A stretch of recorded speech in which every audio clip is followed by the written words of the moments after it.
The CBS Radio Mystery Theater presents...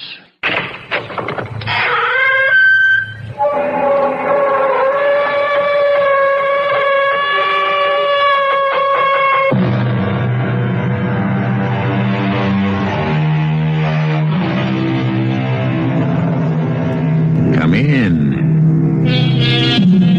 Welcome. I'm E.G. Marshall. I suppose that no self-respecting 17th century European castle would be without a ghost. The story I bring you deals with not one, but several ghosts. And what makes this tale all the more fascinating to me is the rumor that these particular ghosts weren't ghosts of people at all.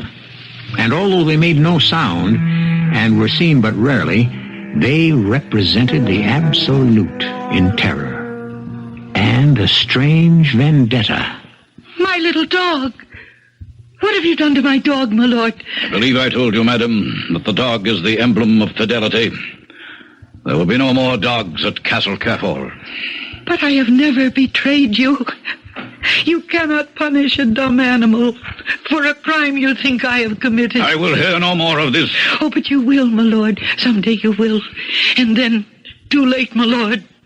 You will wish this terrible deed undone.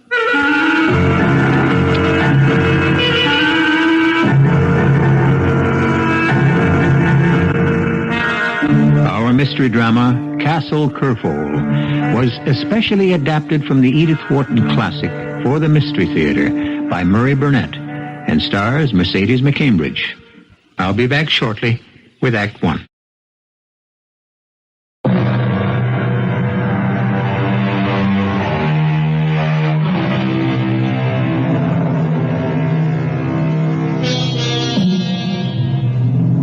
I doubt if very many of us have ever gone or ever will go shopping for a castle. But if any of you do, there's one important thing to remember, one vital question to ask. Does the castle have a ghost? And if it does, what are its ghostly habits? This was a question which Paula Randall never bothered to ask, and this is what happened to her on her first look at the graceful turrets of Castle Kerfol. A sudden, uncontrollable chill was my first reaction to the sight of the proud roofs and gables of Castle Kerfol. My second reaction was one of confusion mixed with a touch of anger. What in the world was I doing standing outside the iron gate, leading to the obviously empty courtyard of a medieval castle? Did I really want to buy this? Or had I been talked into something? I could hear the pleasant voice of my host, Henri Lanrivan, saying, You really should buy Castle Kerfol, Paula. You would make a perfect hostess for that ancient manor. And it wouldn't be at all a bad thing for your business if you owned the most romantic house in Brittany. Oh, I don't think a great many people will come all the way to Brittany just to see a fashion show. Nonsense. People would travel half around the world to catch a glimpse of the breathtaking new Paula Randall fashions. That's spoken like a gallant Frenchman, but with more gallantry than truth, I'm afraid. However, I will make an admission to you, Henri. I am beginning to want roots. To settle down somewhere. You really must see Castle Kerfol today. And today is perfect. I'm driving on to Quimper. You stay here and look around. I'll pick you up on my way back. The caretaker or his wife will show you around. And so he left. And I suppose I was annoyed, because I couldn't see anyone around. And no one came to answer the bell. I tugged at it again. Still no sign of anyone. I pushed open the iron gate and stepped into the stone courtyard, and I stopped. I was facing the main building, and now I could see that this was a mere shell, a ruined front, through which the trees of the park beyond were clearly visible. But the rest of the house was still in its original splendid beauty. And as I started for the main door, suddenly, a dog barred my way. He was such a very beautiful little dog, that for a moment he made me forget the splendid place he was defending. He was golden brown, silken-haired Pekingese, and there was anger in his large brown eyes. But to my surprise, he didn't snap or bark. He gradually stepped back as I stepped forward. And then I noticed another dog, a rough, brindled mongrel who limped on a lame leg. I remember thinking, why, there will be trouble now, as the first two animals were joined by a third, a white dog with long hair who'd slipped out of a doorway. He was silently watching me, and so we stood, the dogs and I, watching each other. And then I decided to make friends. I stooped to pat the little Pekingese. He didn't bark or growl or take his eyes from me. He simply moved back slowly on noiseless paws and continued to stare at me, as did the other dogs. I felt very uneasy, and I called to them, "Do you know what you dogs look like? All of you? You look as though you'd seen a ghost. That's just how you look."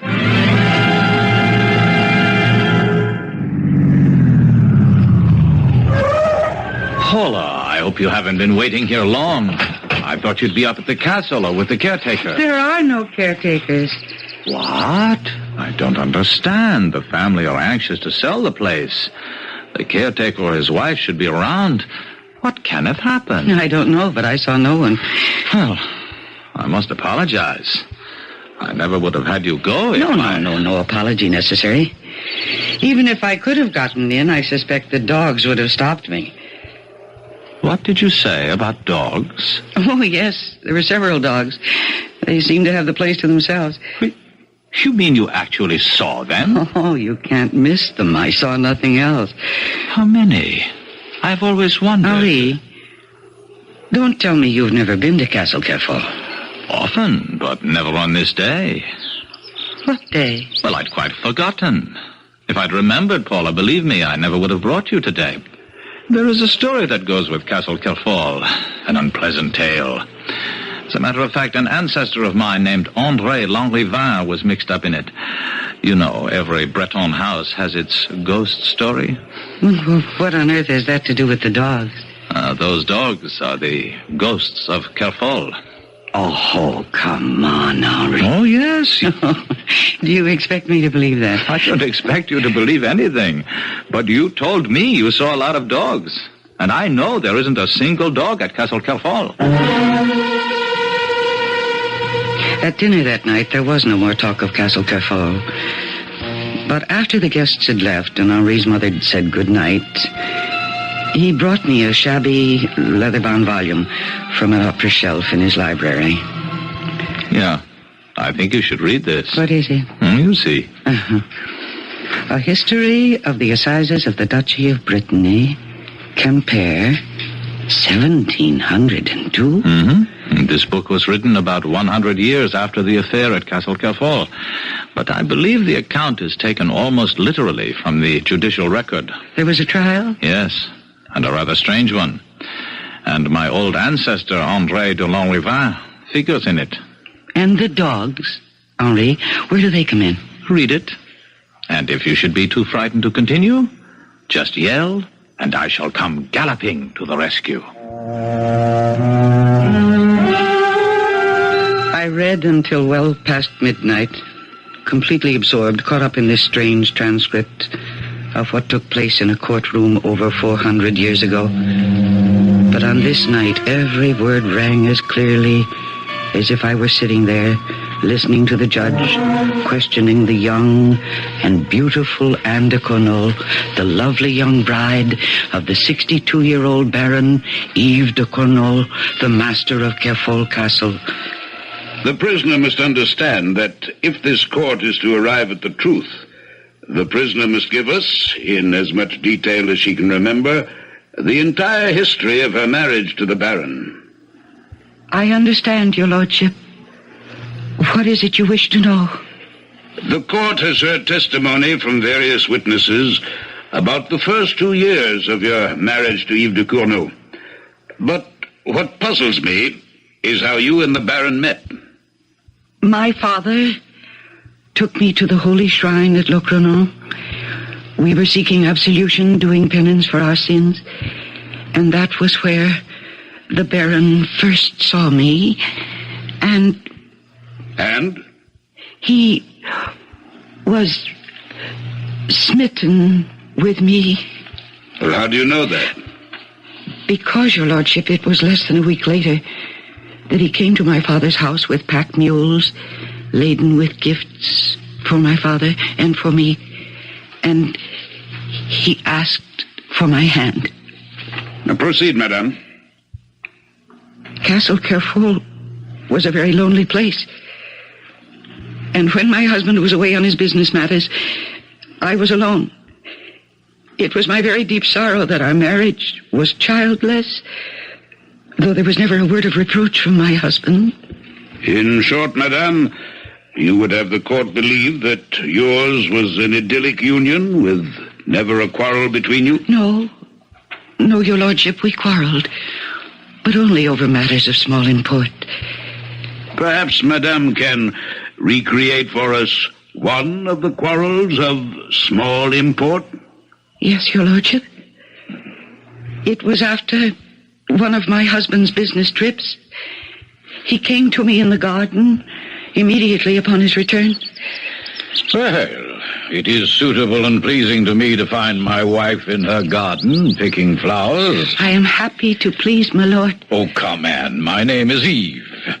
And it is Eve who has brought a pretty bauble for your neck. Here, open it. Oh, it is beautiful. It's magnificent. And I thank you. Ah, you are a beautiful creature, my Anne. I missed you. Then why do you not take me with you? I should not be so lonely then. The city is no fit place for young wives. Why do you find it so irksome here at Castle Kerfol while I'm away? Oh, it isn't irksome, but I feel I am a prisoner here. I cannot even pick a flower in my garden without having a waiting woman at my heels. Wherever I go here, I am watched. You are protected and honored. From whom do I need to be protected? And I am not a queen that I need such honors. A man who has a treasure like you at home, Anne, does not leave the key in the lock when he goes abroad. And this, your lordship, was the only point of contention between us. Until...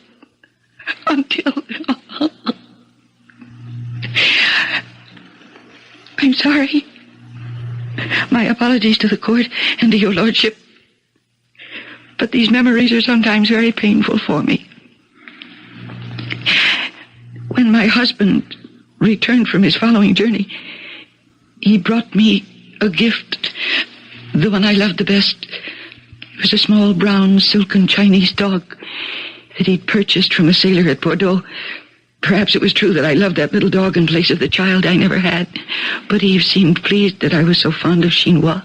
I named him that. And the little dog and I were inseparable. And one day, when I'd fallen asleep in my room with Chinois at my feet, I noticed it. What's this? What have you done with my magnificent necklace? Do I see it around the neck of a dog? Oh, Eve, I'm sorry if you're angry that I used the necklace in such a foolish fashion. Oh, well, not at all, my dear. I know how much you love Chinois, and it is a compliment to me that you place one of my presents around the other's neck. Oh, thank you, Eve. That was not the reason I woke you. I had to tell you that I was struck by your resemblance to my great-grandmother, Juliane de Corneau, lying in the chapel with her feet on a little dog. Oh. You do not like the thought? Well, it is somewhat uncomfortable. Still, perhaps when I am dead, you might place me beside her, also carved in marble, with my dog at my feet. You shall have your monument, if you earn it. And I swear I shall be faithful, with my little Chinois at my feet. And you were not faithful. You were discovered. And you took your revenge by killing the Baron. No, your lordship. I have said that I am not an adulteress. I swear that I am not. André was my friend, my dear friend.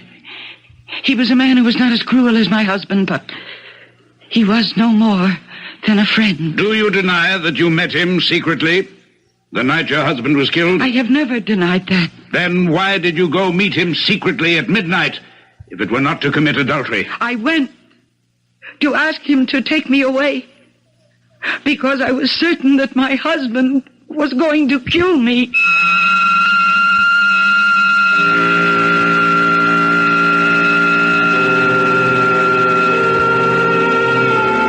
What a difference in lifestyles 3 or 4 centuries make.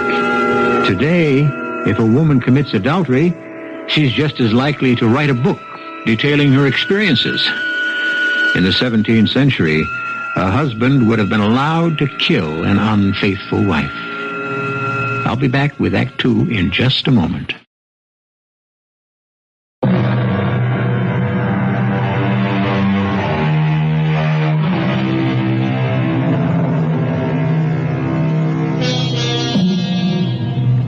People who see ghosts differ from people who see UFOs. The latter can't wait to tell the world that they have seen these strange, glowing, elliptical-shaped objects floating around our planet, while those who have seen ghosts are somehow reluctant to mention the fact. Of course, the lady in today's tale was thoroughly convinced that what she had seen were simply a number of dogs, not ghosts at all. But this belief was under severe strain. I had become so involved in reading the trial of Anne de Corneau, recorded so completely in the ancient and crumbling book, The History of the Assizes of the Duchy of Brittany, that I didn't even hear Henri's rapping at my door. Anne! Anne, are you all right? Oh, I'm sorry, Henri. I was lost in a courtroom 400 years ago with that poor frightened girl, Anne de Corneau. Well, how do you like my ancestor, André? Well, so far he's only been mentioned briefly, but really I am haunted with Anne, with the girl. I feel chilled as I read her testimony. I feel as though I were she, there in the court. Sometimes I even know what she's going to say before she says it. It's scary, Henri. Well, then stop reading. Oh, no, not a chance. Not after I saw those dogs today. You were joking, weren't you, when you said there weren't any dogs at Castle Kerfol? No, Anne, I wasn't. There are no dogs at Kerfol. After Henri left me, I returned to the book and immediately found myself back in the 17th century courtroom, so involved that I actually seemed to be living the tortured life of that poor girl, now dead some 400 years. You ask us to believe that your husband would have given you permission to journey to Sainte Barbe? Yes, your lordship. The pilgrimage was made in the company of a lady much respected by the Baron. The lady, his aged aunt, and I were on a journey to Sainte Barbe. It was a religious pilgrimage. Does it not seem almost doubly sinful for a woman to meet a paramour on a religious pilgrimage? André de Lanrivain was never my paramour. I'd seen him once or twice at Castle Kerfol when he visited there with his father, but he never exchanged more than civil greetings with me. And thus, what he said to me at Sainte Barbe was a shock to me and a surprise. And scandalous? No, I did not think so. We met by chance under the aspen trees as the procession was coming out of the chapel. I pity you, he said. And I was surprised because I had no thought that anybody considered me an object of pity. He said no more? Only one thing. Call me when you need me, as an ear to listen and a mouth to talk. As I've said, my husband was away a great deal. My life at Castle Kerfol was indeed lonely. My little dog Chinois was always with me, and he gave me great pleasure. But more and more I thought of the meeting with André de Lanrivain and of his words. And one day I decided to test him to ascertain whether he meant what he said. Of all the maids my husband had serving me, there was one I trusted more than the others, and it was she I sent with a note, certain that there would be no answer. But I was wrong, and he was waiting in the copse near the edge of the forest, as his note said he would be. Milady, you came after all. It was I who sent for you, and you thought I would not be here. I dared not hope. André. I feel you have no life at all with the Baron. Your gentleness and beauty is not for him. Where are you going? No, I see now.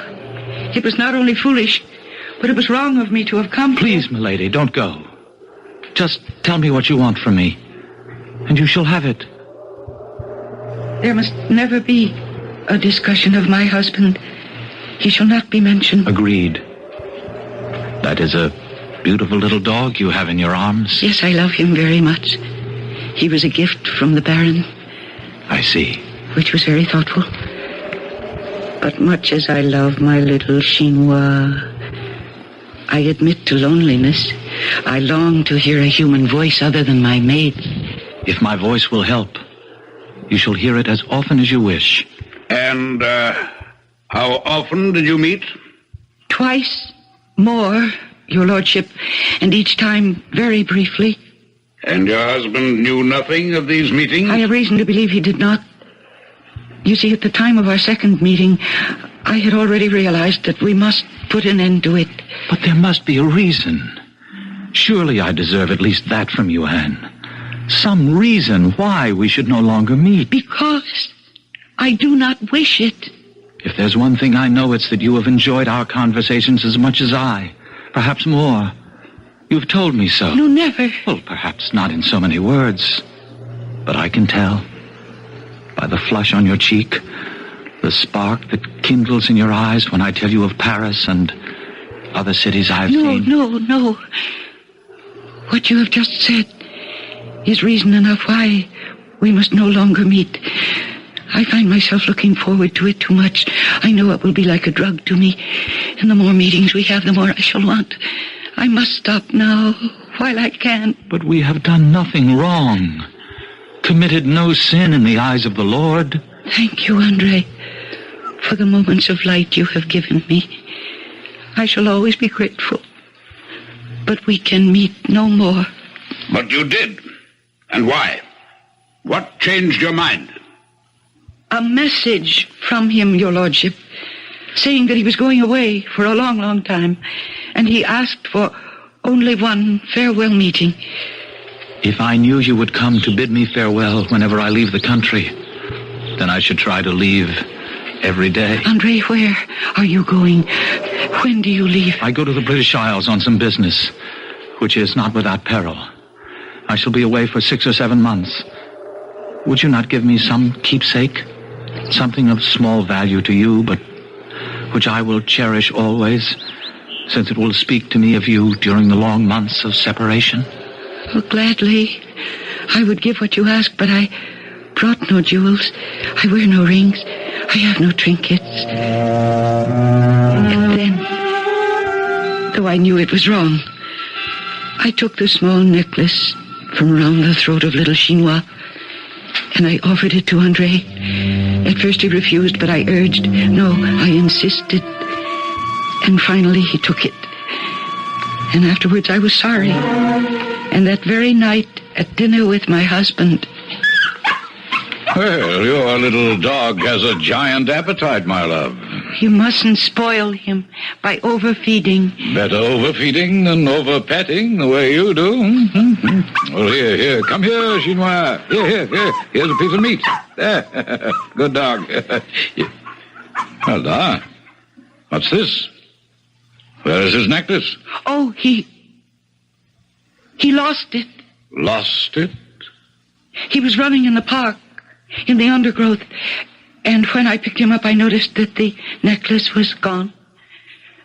I spent a good time during the day searching for it, but I couldn't find it. Well, Perhaps it will be found one day. Have some more wine, madame. It's an excellent vintage. No, thank you. Then I shall drink alone. Are you interested in hearing about my day in Rennes? If my lord will excuse me, I have a slight headache. I should like to retire. Well, of course. I have my bottle for company, and you... When you get to your room, you will have your little dog.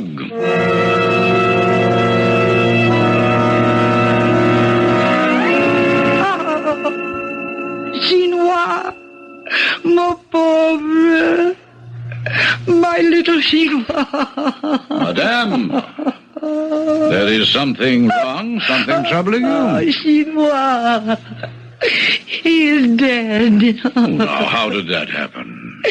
I came into my room and I found him like this, lying across my pillows. Someone has strangled him. A pity, madame. But there is a bright side to every tragedy, eh? You see, here, your necklace has been found. Found? Would to heaven it had not been. Oh, take it away, my lord. I never want to see it again. After the use to which it's been put, wound round my little dog's throat to snuff out his life.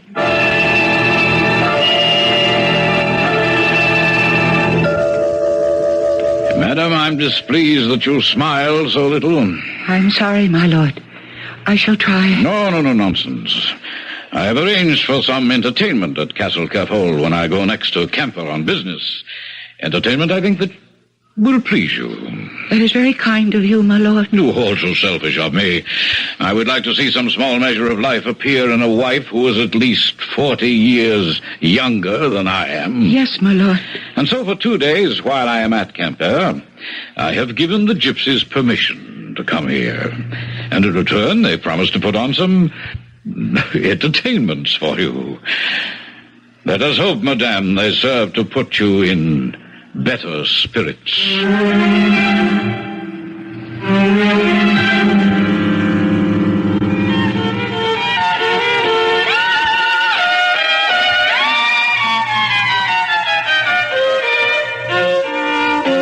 Oh, it's lovely.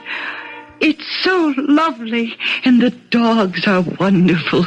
Tell me, does it take you long to train them? Not too long, milady. The ones who are trained help me with the ones who have to learn. Look, this one is the dearest, I think. Am I mistaken? Or does he have one blue and one brown eye? Milady has a sharp eye, and he seems to like you. Yes.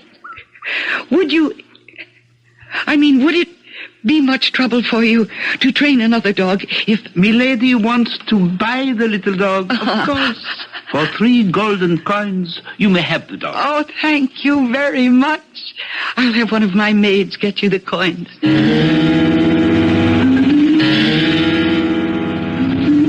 Have you taught your maids to lie to me, madame? I cannot understand your question, my lord. When I returned to Castle Kerfol this evening, they told me you enjoyed the gypsy entertainment I arranged for you, that you were gay and bright with laughter. And yet for me, there's only silence. I am sorry, my lord. Do I have my lord's permission to go to my room? Very well. I shall return, my lord, immediately. I hope in a more cheerful disposition than heretofore. Oh, no. No, what is it? Oh. What has alarmed you? Oh, it's my little dog. Oh, yes. I see he has been strangled. It would seem, madame, that you have bad luck with your pets.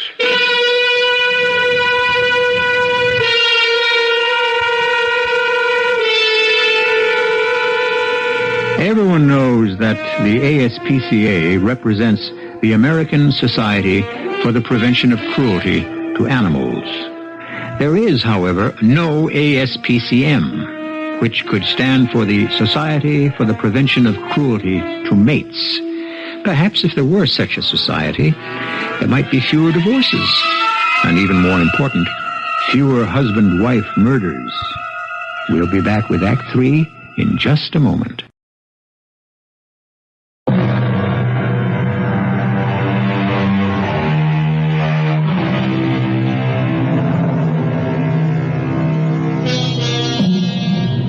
It's a scientific fact that some people have a low threshold of pain, while others can withstand a remarkable amount of punishment before they even feel the slightest twinge.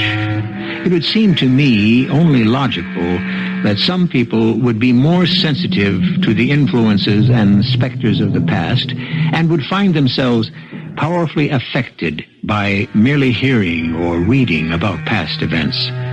So I completely understand the reaction of our very modern, liberated 20th century Paula Randall to the events in the La Ravin Chateau in Brittany.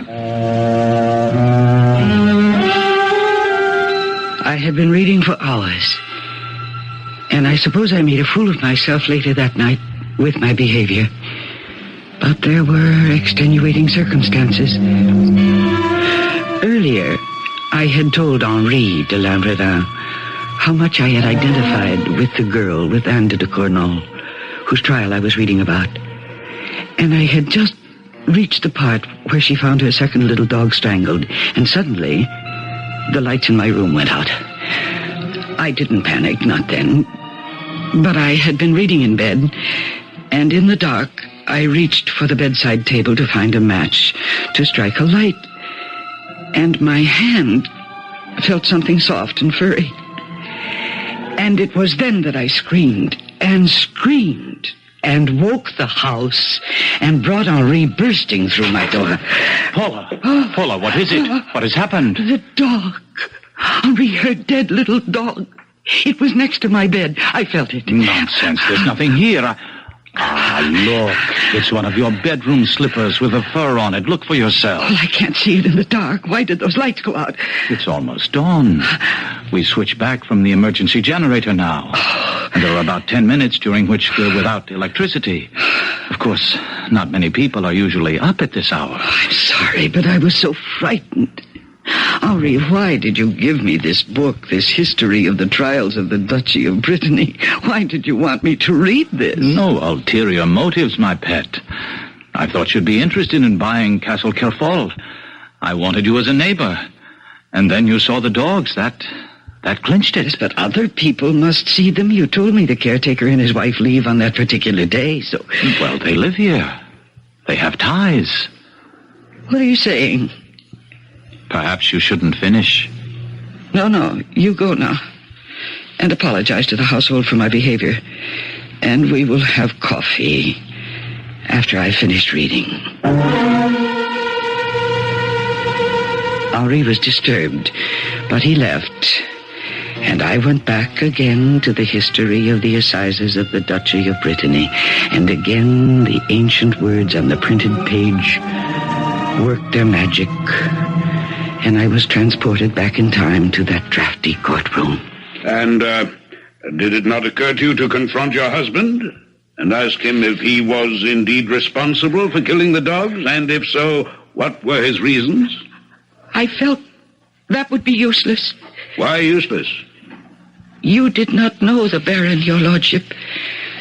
I hoped that by my telling this story, you would come to know something of the mind of a man who could kill innocent animals simply because he imagined that his name had been dishonored. We have only your word that it was his imagination. And the word of André de La Ravin. Who may have been your accomplice. Finish your testimony. There's little more to tell. I suffered in my loneliness, and the winter wore on. And then the gypsies returned. But Milady has not bought anything. Nothing at all. No. I'm not in the mood for buying. Not even for buying happiness? No one can buy happiness. To the gypsy, many things are possible that are not known by you, madame. Take, for instance, this pear-shaped pendant. This is a most remarkable trinket, milady. Yes, it looks very nice. This pendant can tell the future and bring happiness. Oh, nonsense. Of course. But the trinket is pretty and an exceptional bargain. For you, milady, this will be only 2 livres. No, I am not interested. Look, it is so cunningly contrived. See, it opens. A cunning contrivance. And Wait. it's yours. Wait a moment. Wasn't there a piece of paper in it? It is yours, milady. You will not regret it. No, that paper. I saw it. It had the Lanrivain seal. I did not notice. No, milady, I should not open it here. The privacy of your chamber would be more suitable. My dear lady, I have returned. I must see you. I will be at the side door of the castle after midnight. The Baron has told me he is staying the night in Rennes. Andre. Yes. I have returned, madam. Oh, no. And I would like your presence at supper. Oh, good Lord. What am I to do now?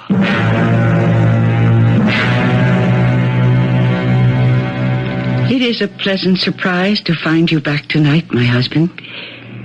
I gather your business in Rennes went so well that you could return so soon? It went as I expected. Milord, tell me some of the interesting things that happened to you in Rennes. Madame, I find your prattle boring, and this evening it is I who have the headache. I also feel feverish. Is there something I can do? A poultice, perhaps? You can keep quiet. Good night, madame. I trust you sleep well, with nothing to disturb pleasant dreams. And so, your lordship, I returned to my room, terrified. I was certain that in some way my husband had found out about Andre, and that he would be there waiting at the side door, and that he would kill Andre and me. I waited in my room, but then I opened my door and stole along the passage and listened at my husband's door. I could hear him breathing heavily and with difficulty, but I was still fearful. And I went back to my room and I waited until the moon had set through the trees of the park. And then I went back again and listened at the door to my husband's room. He still seemed to be asleep. I had only 2 thoughts: to get down the stairs silently, to get to the door, to unbolt it, and warn Andre, tell him that I wished him to take me away.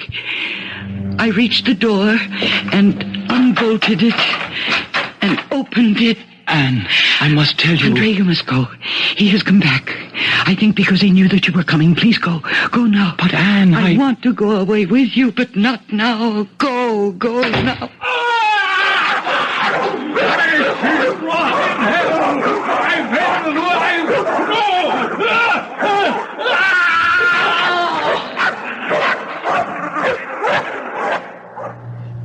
And these noises you heard from your husband's room were after you had dismissed de Lanrivain and closed the castle door? Yes, your lordship. What did you do next? I started up the stairs and I listened. What did you hear? I heard dogs snarling and panting. What dogs? What dogs?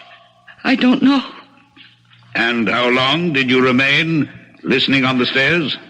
Just a few minutes. And then when I reached the room, it was dark. And I found my husband's flint and steel, and I struck a spark for the candle. And then I saw him lying there, dead. And the dogs? The dogs were gone. Gone? Where to? I don't know. There was no way for them to get out. And we had no dogs at Castle Kerfol. You would have us believe, madame, that your husband was killed by a pack of invisible dogs? Oh, if it please your lordship, the bites which caused the death of Baron de Corneau were clearly visible at the inquest. Well, madame, can you give the court any idea where the supposed dogs came from? My dead dogs. Mine. The dogs he killed so cruelly for no reason. My dead dogs!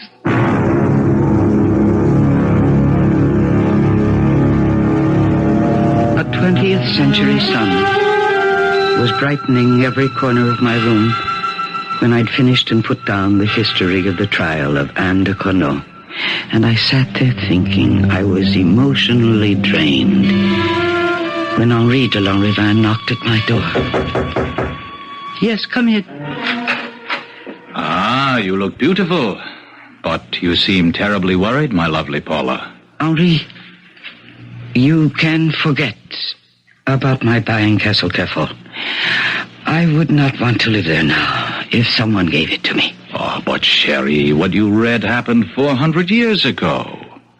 People were different. Henri, you forget. I saw those dogs today. I knew nothing of all this, and yet I saw those dogs today. Do you think I could even consider living there, knowing what happened to that poor girl, Anne de Corneau? Well, as a matter of fact, Paula, you realize she got off quite easily for a woman accused of murder in those days. Easily? She was paroled to the de Corneau family. She spent the rest of her life shut up in Castle Kerfol. Ah, this has really gotten under your skin. Do you know, Henri, I think I have been fooling myself about wanting to settle down. I really hadn't told Henri the truth. I'd told him only half the truth. I saw the dogs at Castle Kerfol. I couldn't understand why I should have seen them, unless it was a warning to me. At least I took it to be so. And thus for me, Castle Kerfol will remain a haunting, a disturbing, and an unresolved memory.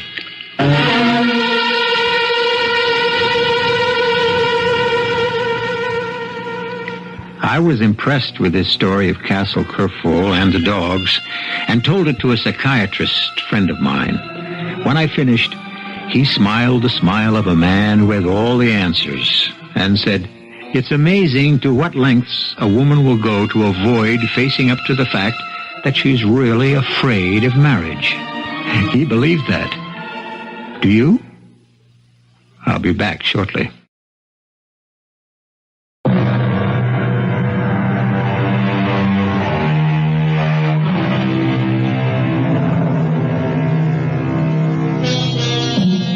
Before I return tomorrow, I think I should tell you the world's shortest horror story. I hope you haven't heard it. It goes like this. After the atomic holocaust, there's only one man left in the world. He knows that everyone else has been killed. As he sits alone in his bomb shelter, suddenly there comes a knock at the door. Our cast included Mercedes McCambridge, William Redfield, Ian Martin, and Guy Sorel. The entire production was under the direction of Himan Brown. And now, a preview of our next tale. Yes, Mr. Strickland, the Parkhurst Award is a tempting prize. What do I have to do to earn it? Kill Dr. Spencer. I don't believe I heard you. That's the condition. You, sir, are a maniac. Get out of my office. I expected you to have this reaction. At once. I shall have a security guard remove you. You need time. Time to think, to consider, and to talk yourself into it. I'll see you tomorrow. If you so much as show your face around here again, Who are you kidding? You'll welcome me with open arms. This is E.G. Marshall inviting you to return to our Mystery Theater for another adventure in the macabre. Until next time, pleasant dreams.